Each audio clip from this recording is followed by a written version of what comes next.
ಸುಮಾರು ಈ 4 ವರ್ಷದಿಂದ ನಾವು ನೈಸರ್ಗಿಕ ಕೃಷಿಗೆ ಬಂದಾಗ ಇಲ್ಲಿ ನಮಗೆ ನಷ್ಟ ಅನ್ನೋ ಪ್ರಶ್ನೆನೇ ಇಲ್ಲ ಸರ. 30 ರೀತಿಯ ಬೇರೆ ಬೇರೆ 60 ಔಷಧೀಯ ಗಿಡಗಳದವ್ರಿ. ರಾಸಾಯನಿಕ ಕೃಷಿನ ಮಾಡಿದೀವಿ ನಾವು. ರಾಸಾಯನಿಕ ಕೃಷಿ ಮಾಡಿದಾಗ ನಮಗೆ ಅಲ್ಲಿ ಈ ಕಡೆ ಲಾಭ ಅಂತಲೂ ಗೊತ್ತಾಗಲಿಲ್ಲ, ಈ ಕಡೆ ನಷ್ಟ ಅಂತಲೂ ಗೊತ್ತಾಗಲಿಲ್ಲ ಸರ್. ಅದ್ರ ಜೊತೆಗೆ ಆರೋಗ್ಯ ಆಹಾರ ಅಂತ ಬಂದಾಗ ಇನ್ನೂ ಕಠಿಣ ಪರಿಸ್ಥಿತಿ ಇತ್ತು ಸರ್ ಅಲ್ಲಿ. ಹಾಗಾಗಿ ಇದು ಈ ಥರ ಮುಂದುವರೆದ್ರೆ ಸರಿ ಆಗೋಲ್ಲ ಅಂದ್ಕೊಂಡು ನಾವು ಇದನ್ನು ಪೂರ್ತಿ ನಾವು ಒಂದು ವ್ಯವಸ್ಥಿತವಾಗಿ ನಾವು ಮುಂದುವರಿಬೇಕು ಅಂತ ನಿರ್ಧಾರ ಮಾಡಿಕೊಂಡು ನಾವೊಂದು ನೈಸರ್ಗಿಕ ಕೃಷಿಗೆ ಬಂದುಬಿಡೋಣ ಅಂದ್ಕೊಂಡು ವಿಚಾರ ಮಾಡಿ ಬಂದೀವಿ ಸರ್. ಸಹಜ ಕೃಷಿ ಅನ್ನೋದು ಅಥವಾ ಈಗ ನನ್ನ ತೋಟಕ್ಕೆ ಬಂದು ನೋಡಿದ ತಕ್ಷಣ ಇದನ್ನು ತಗೊಂಡೋಗಿ ಕಾಪಿ ಮಾಡೋದು ಸಹಜ ಕೃಷಿ ಅಲ್ಲ. ನಮಸ್ಕಾರ. ನಾವು ನೆಕ್ಸ್ಟ್ ಜನ್ರೇಷನ್ಗೆ ವಿಷಪೂರಿತ ಆಹಾರ ಮತ್ತು ಗಾಳಿಯನ್ನು ಗಿಫ್ಟಾಗಿ ಕೊಡ್ತಾ ಇದ್ದೀವಿ. ಎಂಥ ವಿಪರ್ಯಾಸ ನೋಡಿ.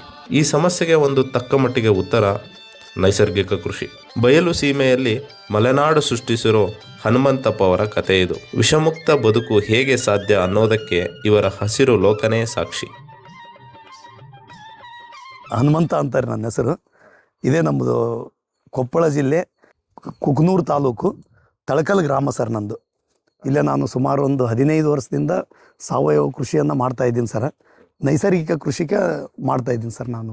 20 ವರ್ಷದ ಹಿಂದ್ಗಡೆನೇ ಸರ್ ನಾನು ಕಂದಾಯ ಇಲಾಖೆ ಕೆಲಸ ಮಾಡ್ತಾಯಿದ್ದೆ ಸರ್ ನಾನು. ಅಲ್ಲಿ ರೈತರ ಒಡನಾಟ ಹೆಚ್ಚು ಸರ್. ನಮಗೆ ಪ್ರತಿನಿತ್ಯ ರೈತರ ಒಡನಾಟ ಹೆಚ್ಚಿರೋದ್ರಿಂದ ಸರ ನಾವು ಸಹಜವಾಗಿಯೇ ಅದು ರೈತರ ಸಮಸ್ಯೆ ಇರ್ಬೋದು, ರೈತರದ್ದು ಒಂದು ಆಮೇಲೆ ಲಾಭದ ಬಗ್ಗೆ ಇರ್ಬೋದು, ಆರೋಗ್ಯದ ಬಗ್ಗೆ ಇರ್ಬೋದು, ನನಗೆ ಏನೋ ಒಂದು ರೀತಿ ಅದ್ರ ಬಗ್ಗೆ ಆಸಕ್ತಿ ಹೆಚ್ಚಕ್ಕೆ ಅಂತ ಬಂದು ಸರ. ನಮಗೆ ರೈಟ್ ಕೆಲಸ ಒಳ್ಳೆಯ ಕೆಲಸ ಅಂದರೆ ಕೃಷಿನೇ ಯೋಗ್ಯ ಅಂತಂದು ಮನವರಿಕೆ ಆಗಿ ನಾವು ಈ ಕಡೆ ಬರೋದಕ್ಕೆ, ಅದೇ ರೈತರ ಜೊತೆಗಿನ ಒಡನಾಟನೇ ನನಗೆ ಕೃಷಿಗೆ ಬರೋದಕ್ಕೆ ಹೆಚ್ಚು ಒಲವು ಮಾಡಿದ್ದು ಸರ ಅಂತ. ಇಲ್ಲಿ ಯಾವುದೇ ಥರದ್ದು ಉಳಿಮೆ ಇಲ್ಲ ಸರ್. ಇದು ಉಳಿಮೆ ಇಲ್ಲದೆ ಇರೋದ್ರಿಂದ ನಾವು ಇವನ್ನ ಏನು ಮಾಡ್ತೀವಿ ಅಂದ್ರೆ ಸಾವಯವ ಇವೆಲ್ಲ ಕೆಳಗಡೆ ಇದೆ ನೋಡಿ ಸರ್. ಇದು ಜೀವಾಮೃತ ಸರ್. ಇವು ಜೀವಾಮೃತ, ಇದು ಸಾವಯವ ಪೊಟ್ಯಾಶ್ ಸರ್. ಇದು ಮಂಗ್ಯ ನಿನ್ನೆ ಮಳೆ ಬಂದು ಹರಿಯಾಡ್ಬಿಟ್ಟೈತೆ ಸರ್ ಮಂಗ್ಯ. ಇವು ಸಾವಯವ ಪೊಟ್ಯಾಶ್ ಸರ್.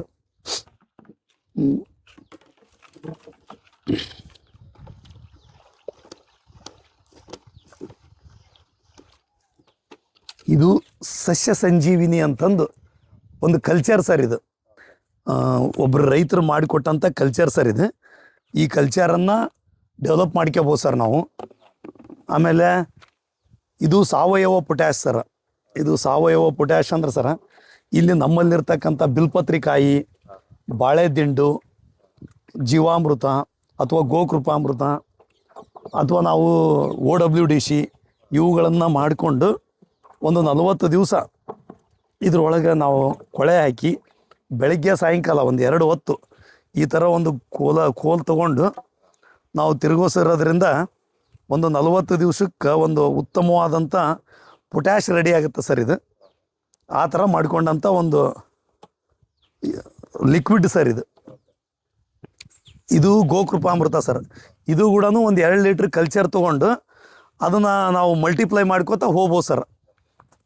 ಅದಕ್ಕೆ ಮಜ್ಜಿಗೆ ಮತ್ತು ಬೆಲ್ಲ ಸರ್ ಅದನ್ನು ಹಾಕ್ಕೊಂಡು ನಾವು ಮಲ್ಟಿಪ್ಲೈ ಮಾಡ್ಕೋತಾ ಹೋಗ್ಬೋದು ಸರ್. ಇದು ಜೀವಾಮೃತ ಸರ್.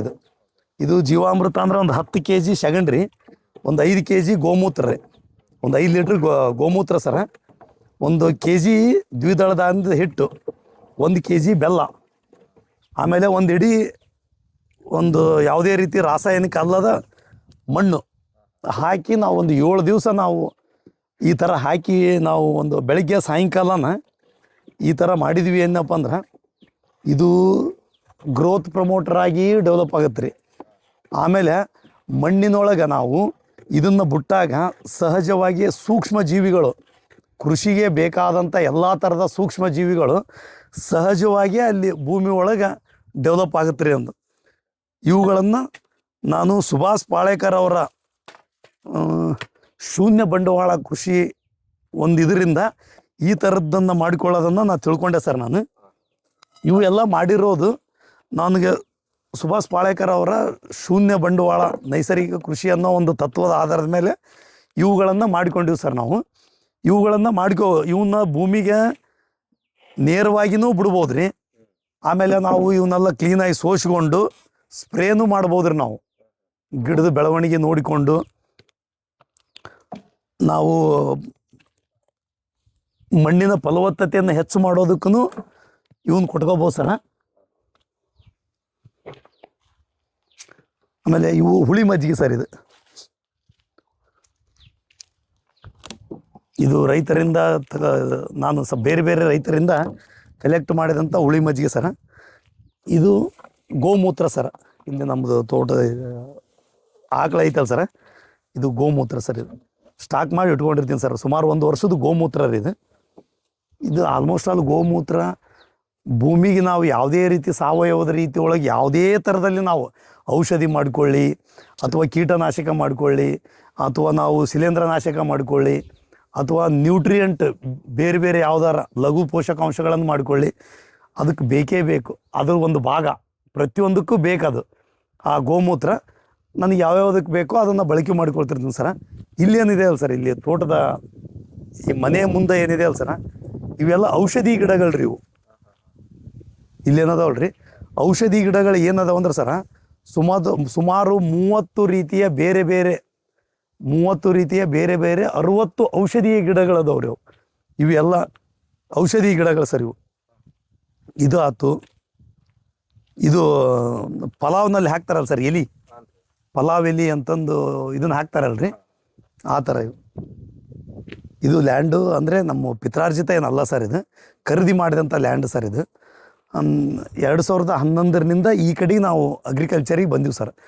ಬಂದ ನಂತರ ನಾವು ಸುಮಾರು ಒಂದು 5-6 ವರ್ಷ ಅಥವಾ ಒಂದು 7-8 ವರ್ಷನ ಆಗ್ಬೋದು ಸರ್, ರಾಸಾಯನಿಕ ಕೃಷಿನ ಮಾಡಿದೀವ್ರಿ ನಾವು. ರಾಸಾಯನಿಕ ಕೃಷಿ ಮಾಡಿದಾಗ ನಮಗೆ ಅಲ್ಲಿ ಈ ಕಡೆ ಲಾಭ ಅಂತಲೂ ಗೊತ್ತಾಗಲಿಲ್ಲ, ಈ ಕಡೆ ನಷ್ಟ ಅಂತಲೂ ಗೊತ್ತಾಗಲಿಲ್ಲ ಸರ್.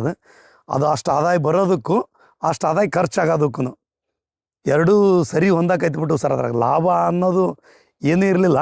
ಅದ್ರ ಜೊತೆಗೆ ಆರೋಗ್ಯ, ಆಹಾರ ಅಂತ ಬಂದಾಗ ಇನ್ನೂ ಕಠಿಣ ಪರಿಸ್ಥಿತಿ ಇತ್ತು ಸರ್ ಅಲ್ಲಿ. ಹಾಗಾಗಿ ಇದು ಈ ಥರ ಮುಂದುವರೆದ್ರೆ ಸರಿ ಆಗಾಗಲ್ಲ ಅಂದ್ಕೊಂಡು ನಾವು ಇದನ್ನು ಪೂರ್ತಿ ನಾವು ಒಂದು ವ್ಯವಸ್ಥಿತವಾಗಿ ನಾವು ಮುಂದುವರಿಬೇಕು ಅಂತ ನಿರ್ಧಾರ ಮಾಡಿಕೊಂಡು ನಾವೊಂದು ನೈಸರ್ಗಿಕ ಕೃಷಿಗೆ ಬಂದುಬಿಡೋಣ ಅಂದ್ಕೊಂಡು ವಿಚಾರ ಮಾಡಿ ಬಂದೀವಿ ಸರ್. ಸುಮಾರು ಈ 4 ವರ್ಷದಿಂದ ನಾವು ನೈಸರ್ಗಿಕ ಕೃಷಿಗೆ ಬಂದಾಗ ಇಲ್ಲಿ ನಮ್ಗೆ ನಷ್ಟ ಅನ್ನೋ ಪ್ರಶ್ನೆನೇ ಇಲ್ಲ ಸರ. ಉಳಿಮೆಯಲ್ಲಿ ಕೂಡ ನಾವು ಸಹಜ ಕೃಷಿಗೆ ಹೋದಾಗ ಉಳಿಮೆಯಲ್ಲಿ ಕೂಡ ನಾವು ಭಾಳ ಬದಲಾವಣೆ ಕಂಡೀವ್ರಿ. ಶ್ರಮ ಕಡಿಮೆ ಸರ, ಆದಾಯ ನಾವು ಹೆಚ್ಚು, ಏನು ತೊಂದರೆ ಇಲ್ಲ. ಸ್ವಲ್ಪ ಅಧ್ಯಯನ ಮಾಡಿಕೊಂಡು ಪ್ರಕೃತಿಯ ನೈಜ ವಿಷಯಗಳನ್ನು ತಿಳ್ಕೊಂಡು ಕೃಷಿ ಮಾಡಿದಾಗ ನಷ್ಟ ಇಲ್ಲ ಸರ್. ಯುವಕರಿಗೆ ನಾನು ಏನು ಹೇಳೋಕ್ಕೆ ಇಷ್ಟಪಡ್ತೀನಿ ಅಂದ್ರೆ ಸರ, ರಾಸಾಯನಿಕ ಕೃಷಿಗೆ ನೀವು ಈ ಸದ್ಯ ಮುಂಚೆ ಮಾಡಕತ್ತಿದ್ರಿ ಅಂದರೂ ಕೂಡ ಆದಷ್ಟು ಬೇಗ ಅದರಿಂದ ಹೊರಗೆ ಬರ್ರಿ. ಹೊರಗೆ ಬಂದು ನೀವು ಸಹಜ ಕೃಷಿಗೆ ಬರ್ರಿ. ಸಹಜ ಕೃಷಿಗೆ ಬರೋದಕ್ಕಿಂತ ಮುಂಚೆ ಒಂದು ಪೂರ್ವ ತಯಾರಿಯಾಗಿ ಮಾಡಿಕೊಳ್ಳ್ರಿ. ನಾನು ನಿಮ್ಮ ಮುಖಾಂತರ ಒಂದು ಅವ್ರಿಗೆ ಏನು ಹೇಳೋದಕ್ಕೆ ಇಷ್ಟಪಡ್ತೀನಿ ಅಂದ್ರೆ ಸರ, ಸಹಜ ಕೃಷಿ ಅನ್ನೋದು ಅಥವಾ ಈಗ ನನ್ನ ತೋಟಕ್ಕೆ ಬಂದು ನೋಡಿದ ತಕ್ಷಣ ಇದನ್ನು ತಗೊಂಡೋಗಿ ಕಾಪಿ ಮಾಡೋದು ಸಹಜ ಕೃಷಿ ಅಲ್ಲ. ನನ್ನ ಎಲ್ಲೋ ಹೋಗಿ ನೋಡಿದ ತಕ್ಷಣ ಅದು ಸಹಜ ಕೃಷಿ ಮಾಡೋಕ್ಕಾಗಲ್ಲ. ಅಥವಾ ಯಾವುದೋ 1-2 ಪುಸ್ತಕವನ್ನು ಓದಿದ ತಕ್ಷಣವೂ ಮಾಡೋಕ್ಕಾಗಲ್ಲ.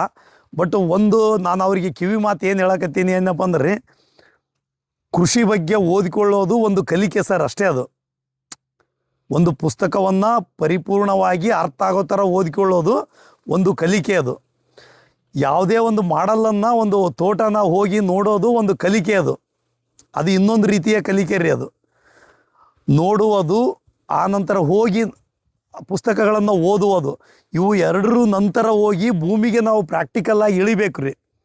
ಇಳಿದಾಗ ಕೂಡ ಅನೇಕ ಸಮಸ್ಯೆಗಳು ಬರ್ತಾವೆ ನಮಗಲ್ಲಿ. ನಾವು ಓದಿಕೊಂಡ ನಂತರ ಹೋಗಿ ನೋಡಿ ಮೇಲೆ ನಮ್ಮದೇ ಭೂಮಿ, ನಮಗೆ ಅನೇಕ ಸವಾಲುಗಳು ಬರ್ತಾವ್ರಿ ಅಲ್ಲಿ ಮುಂದೆ. ಅವುಗಳನ್ನು ಅರ್ಥ ಮಾಡಿಕೊಂಡು ಆವಾಗ ಪಾಳೇಕರ್ ಅವ್ರು ಹೆಂಗೆ ಹೇಳಿದರು ಅಥವಾ ಮಸನೋಬ ಪುಕೋಕೋ ಅವ್ರು ಏನು ಹೇಳಿದ್ರು ಅವನ್ನ ನಮ್ಮ ಭೂಮಿಗೆ ಹೊಂದಾಣಿಕೆ ಆಗೋ ರೀತಿ ಅಪ್ಲೈ ಮಾಡ್ಬೇಕ್ರಿ ನಾವು. ಅಂದಾಗ ಮಾತ್ರ ನಾವು ಸಕ್ಸಸ್ ಆಗಕ್ಕೆ ಸಾಧ್ಯ. ಒಂದು ಕಡೆ ಯಥಾವತ್ತಾಗಿ ತೊಗೊಂಡೋಗಿ ಇನ್ನೊಂದು ಕಡೆ ಕಾಪಿ ಮಾಡೋಕ್ಕೆ ಆಗಲ್ರಿ. ಇದನ್ನು ದಯವಿಟ್ಟು ನೀವು ಏನು ಮಾಡಿರಿ, ನಿಮ್ಮ ಭೂಮಿಯಲ್ಲಿ ನಿಮ್ಮ ಸ್ಥಳೀಯ ಬೆಳೆಗಳನ್ನು ಆದ್ಯತೆ ಇಟ್ಕೊಳ್ರಿ. ಸ್ಥಳೀಯವಾಗಿ ನಿಮ್ಮ ಪ್ರಕೃತಿಯನ್ನು ಸರಿಯಾಗಿ ತಿಳ್ಕೊಳ್ರಿ. ಯಾವ ಭಾಗದೊಳಗೆ ಬಿಸಿಲು ಎಷ್ಟು, ಮಳೆ ಹೆಚ್ಚು, ವಾತಾವರಣ ಹೆಂಗೆ, ಇವುಗಳನ್ನೆಲ್ಲವನ್ನೂ ಸರಿಯಾಗಿ ತಿಳ್ಕೊಂಡು ನೀವು ಮುಂದುವರಿರಿ. ನಿಮ್ಮ ಸುತ್ತಮುತ್ತಲಿನ ಪರಿಸರವನ್ನು ಸರಿಯಾಗಿ ಅರ್ಥ ಮಾಡಿಕೊಡ್ರಿ. ನಾನು ಒತ್ತಿ ಒತ್ತಿ ಹೇಳೋದು ಅಷ್ಟೇ ಸರ್, ನೀವು ಪಾಳೇಕರ್ ಸರ್ನ ಸರಿಯಾಗಿ ಅರ್ಥ ಮಾಡಿಕೊಡ್ರಿ. ತುಂಡು ತುಂಡು ಮಾಹಿತಿಯನ್ನು ತಿಳ್ಕೊಬೇಡ್ರಿ. ನಾನು ಯುವಕರಿಗೆ ದಯವಿಟ್ಟು ಹೇಳೋದು ಒಂದೇ, ಯಾವುದೋ ಒಂದು ವಿಷಯನ ಯಾವುದೋ ಉದಾಹರಣೆಗೆ ಹೇಳ್ಬೇಕಂದ್ರೆ ಯಾವುದೋ ಒಂದು ಫಂಗಿಸೈಡ್ ಬಗ್ಗೆ ತಿಳ್ಕೊಂಬಿಡೋದು, ಅಥವಾ ಯಾವುದೋ ಒಂದು ಕೀಟನಾಶಕದ ಬಗ್ಗೆ ತಿಳ್ಕೊಂಬಿಡೋದು, ಯಾವುದೋ ಒಂದು ತುಂಡು ತುಂಡು ಮಾಹಿತಿಯನ್ನು ದಯವಿಟ್ಟು ತಿಳ್ಕೊಳ್ಳೋಕೆ ಹೋಗ್ಬೇಡ್ರಿ. ಪರಿಪೂರ್ಣವಾಗಿ ತಿಳ್ಕೊಳ್ಳೋಕೆ ಪ್ರಯತ್ನ ಮಾಡಿರಿ. ಒಟ್ಟಾರೆ ಪ್ರಕೃತಿಯಲ್ಲಿ ಏನು ನಡೆಯುತ್ತೆ ಮೂಲಭೂತವಾಗಿ ತಿಳ್ಕೊಳ್ರಿ.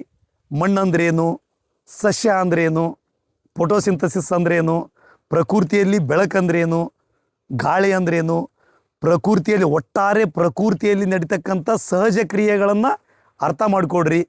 ಆ ನಂತರ ನೀವು ಕೃಷಿಗೆ ಬರ್ರಿ. ಸ್ವಲ್ಪ ಪೂರ್ವ ತಯಾರಿ ಇಟ್ಕೊಡ್ರಿ. ತುಂಡು ತುಂಡು ಮಾಹಿತಿಯನ್ನು ಇದನ್ನು ಹಾಕ್ಕೋಬೇಡ್ರಿ ದಯವಿಟ್ಟು. ನಿಮ್ಮ ಈಗಿನ ಒಂದು ಯುವಕರಿಗೆ ಒಂದು ಅದ್ಭುತವಾದಂಥ ಅವಕಾಶ ಏನೈತೆ ಅಂದ್ರೆ ಸರ, ನಾವು ಒಂದು ವ್ಯವಸ್ಥಿತವಾದ ಮಾಹಿತಿ ಬೇಕು ಅಂದಾಗ ತುಂಬ ಸರಳ ರೀತಿ ಒಳಗೆ ಸಿಗ್ತಕ್ಕಂಥ ಒಂದು ಟೆಕ್ನಾಲಜಿ ಐತೆ ಸರ. ಅದು ಒಂದು ನಾವು ಭಾಳ ಖುಷಿ ಪಡ್ತಕ್ಕಂಥದ್ರಿ. ಈಗ ನನಗೆ ಪುಖವೋಕ ಮಾಹಿತಿ ಬೇಕು ಅನ್ನಪ್ಪ ಅಂದ್ರೆ ಪೂರ್ಣವಾದ ಮಾಹಿತಿ ಸಿಗುತ್ತೆ. ಅವ್ರ ಪುಸ್ತಕಗಳು ಸಿಗುತ್ತೆ. ಅಥವಾ ಒಬ್ಬ ಡಿ ಬರಮಗೌಡ್ರು ಅಂತ ಅದಾರ, ಅವ್ರದ್ದು ಒಂದು ಅದ್ಭುತವಾದಂಥ ಪುಸ್ತಕವನ್ನು ಓದಿಕೊಳ್ಳ್ರಿ. ಯಾರೋ ನನ್ನಂಥ ಈ ಥರ ಒಂದು ವಿಷಯನ ನೋಡಿದ ತಕ್ಷಣ ನಾನು ಈ ಥರ ಮಾಡ್ತೀನಿ ಅಂತ ದಡಗ್ನ ನಿರ್ಧಾರಕ್ಕೆ ಬರಬೇಡ್ರಿ. ಪೂರ್ಣ ಪ್ರಮಾಣದಲ್ಲಿ ವಿಷಯಗಳನ್ನು ತಿಳ್ಕೊಡ್ರಿ. ಈಗ ಒಣ ಬೇಸಾಯ ಅಂತ ಬಂದರೆ ಡಿ ಬರಮಗೌಡ್ರು ಅಂತ ಅದಾರ ರೀ ಒಬ್ರು ಇಲ್ಲಿ. ಅವ್ರನ್ನ ಪರಿಪೂರ್ಣ ಅಧ್ಯಯನ ಮಾಡಿಕೊಡ್ರಿ. ವಿಷಯಗಳನ್ನು ಪೂರ್ತಿ ತಿಳ್ಕೊಳ್ರಿ. ಡಿ ಬರಮಗೌಡ್ರು ಅಂತಾರ. ನಮ್ಮ ಉತ್ತರ ಕರ್ನಾಟಕದ ಬಗ್ಗೆ ಹೇಳಬೇಕು ಅಂದ್ರೆ ಸರ, ನಮಗೆ ಡಿ ಬರಮಗೌಡ್ರು ಅಂತ ಅದಾರ ರೀ. ಅವ್ರನ್ನ ನಾವು ಸರಿಯಾಗಿ ಅರ್ಥ ಮಾಡ್ಕೋಬೇಕು. ಅದೇ ಜೊತೆಗೆ ಸಹಜ ಕೃಷಿಗೆ ಅಂತ ಬಂದ್ವಿ ಏನಪ್ಪ ಅಂದ್ರೆ ರೀ, ನಮ್ಮ ಸುಭಾಷ್ ಪಾಳೇಕರ್ ಸರ್ ಅಂತಂದು ಅದಾರ ರೀ. ಅವ್ರೀಗ ಈ ಸುಭಾಷ್ ಪಾಳೇಕರ್ ಅವ್ರದ್ದು ಹೇಳಬೇಕು ಅಂದರೆ ಪ್ರಮುಖ 5 ತತ್ವಗಳನ್ನು ಹೇಳ್ತಾರೆ ರೀ ಅವರು.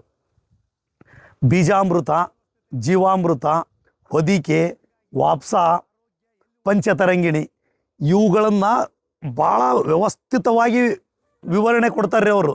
ಒಂದೊಂದು ವಿಷಯನ್ನು ಪರಿಪೂರ್ಣವಾಗಿ ವಿವರಣೆ ಕೊಡ್ತಾರೆ ಅವರು. ಏನು ಹಂಗಂದ್ರೆ ಯಾವ್ಯಾವ ಮಾಡಬೇಕು, ಸುಮಾರು ಒಂದು ಪಠ್ಯದ ರೀತಿ ಒಳಗೆ ಸರಿಯಾಗಿ ಅರ್ಥ ಆಗೋ ರೀತಿ ಒಳಗೆ ತಿಳ್ಕೊಳ್ರಿ. ಪೂರ್ಣ ಪ್ರಮಾಣದಲ್ಲಿ ತಿಳ್ಕೊಂಡು ನೋಡಿ ಆನಂತರ ಕೃಷಿಗೆ ಬರ್ರಿ. ಅದನ್ನು ಬಿಟ್ಬಿಟ್ಟು ಯಾವುದೋ ಒಂದು ಗೋಕೃಪಾಮೃತ ಹೊಡೆದ ತಕ್ಷಣ ಬದಲಾಗಿ ಹೋಗ್ಬಿಡುತ್ತೆ, ಅಥವಾ ಜೀವಾಮೃತ ಹೊಡೆದ್ಬಿಟ್ಲೆ ಬದಲಾಗಿ ಹೋಗುತ್ತೆ. ಅದೆಲ್ಲ ಅಷ್ಟು ಸುಲಭದ ಕೆಲಸ ಅಲ್ಲ ಸರ್. ಅದು ಒಟ್ಟಾರೆ ಪ್ರಕೃತಿಯ ಸಂಪೂರ್ಣ ಮಾಹಿತಿಯನ್ನು ತಿಳ್ಕೊಂಡು ಬರ್ರಿ. ಭಾಳ ಸರಳ ಸರ್ ತಿಳ್ಕೊಳ್ಳೋದು ಏನು ಆಸಕ್ತಿ ಇತ್ತು ಅನ್ನಪ್ಪ ಅಂದ್ರೆ ಸರಳ ರೀತಿ ಒಳಗೆ ತಿಳ್ಕೊಬೇಕು. ಅದನ್ನು ತಿಳ್ಕೊಂಡು ಬರ್ರಿ. ಯಾವುದೇ ಕಾರಣಕ್ಕೂ ನಷ್ಟ ಅನ್ನೋದು ಆಗೋದೇ ಇಲ್ಲ. ನಷ್ಟಕ್ಕೆ ಚಾನ್ಸೇ ಇಲ್ಲ. ನಮಗೆ ನಷ್ಟ ಯಾವಾಗ ಆಗುತ್ತೆ ಅಂದರೆ, ನಮಗೆ ತುಂಬ ವಿಶ್ವಾಸ ಬರೋ ರೀತಿ ವಿಷಯಗಳನ್ನು ತಿಳ್ಕೊಂಡಿರಾಗಲ್ಲ. ವಿಷಯಗಳನ್ನು ಮನವರಿಕೆಯಾಗಿ ತುಂಬ ನಂಬಿಕೆ ಬರೋ ಥರ ನಾವು ವಿಶ್ವಾಸವನ್ನು ತಿಳ್ಕೊಂಡಿರಲ್ಲ. ಈಗ ನನಗೆ ಒಂದು ಗಿಡಕ್ಕೆ ರೋಗ ಬಂದೈತಿ ಅಂದ್ರೆ ನನಗೆ ಅದ್ರ ಬಗ್ಗೆ ಅರಿವಿದ್ದು ಪೂರ್ತಿ ಮನವರಿಕೆ ಇತ್ತು ಅಂದ್ರೆ ಅದ್ರ ಬಗ್ಗೆ ಭಯ ಇರಾಗಲ್ಲ. ಆ ಥರ ತಿಳ್ಕೊರಿ. ನೀವು ತಿಳ್ಕೊಂಡು ಬರ್ರಿ, ನಷ್ಟ ಆಗಾಗಲ್ಲ. ನೈಸರ್ಗಿಕ ಕೃಷಿ, ಸಹಜ ಕೃಷಿಗೆ ನಷ್ಟ ಅನ್ನೋ ಶಬ್ದನೇ ಇಲ್ಲ.